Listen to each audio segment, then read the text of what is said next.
মথাউৰিটো শক্তিশালী আৰু সংৰক্ষণৰ কাৰণে এটা ভাল আঁচনি লোৱা হ'ব বুলি আমি কৈছিলোঁ। এতিয়া বান্দানা বুলি স্থানডোখৰৰ পৰা মাতমৰা মাজুলীলৈকে আমি 22 কিলোমিটাৰ অঞ্চলত প্ৰটেকশ্যনৰ এটা স্কিম এটা হাতত লৈছোঁ। প্ৰায় 90 পৰা 120 কোটি টকা লাগিব।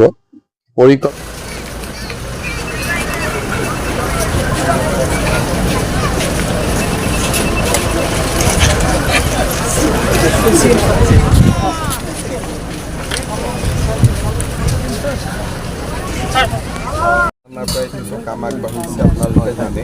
অকণমান ৰ'ব দেই। যদি নৱেম্বৰ ডিচেম্বৰত আমাৰ গোটেই প্ৰটেকশ্যন স্কিমটো আৰম্ভ হৈ যাব লাগে আৰু বাকী এই বেম্বু ব্ৰিজ হৈছে ইমান পাৰিব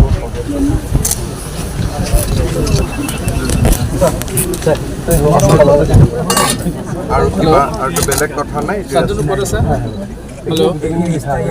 ইয়াতে যিখিনি আজিতো আমি মাজুলীতে যাব আৰু ৰাস্তা দিয়ে যাব পৰা হৈছে, এইবিলাক হৈ আছে। গতিকে লগত বান্দানাৰ পৰা এই স্কিমটো হৈ যাব।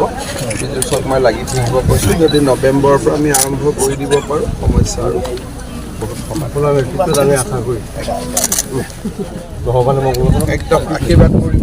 ইয়াতে যোৱাবাৰ মই মাতমৰাৰ মথাউৰিলৈকে আহিছিলোঁ আৰু তেতিয়াই ৰাইজৰ লগত কথা পাতি মথাউৰিটো শক্তিশালী আৰু সংৰক্ষণৰ কাৰণে এটা ভাল আঁচনি লোৱা হ'ব বুলি আমি কৈছিলোঁ।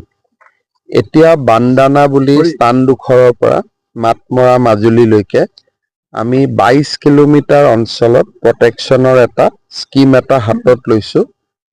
প্ৰায় 90 পৰা 120 কোটি টকা লাগিব।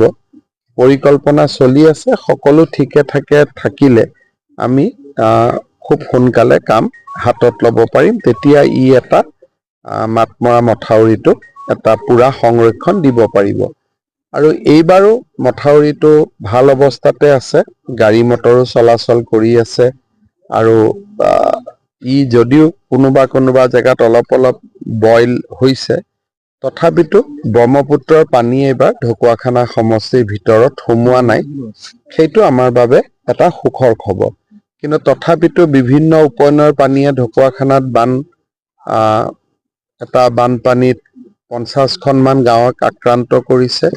চৰকাৰে যিমান পাৰে সাহায্য অভিযান চলাইছে, সহায় কৰিছে আৰু সহায় আমি কৰি থাকিম।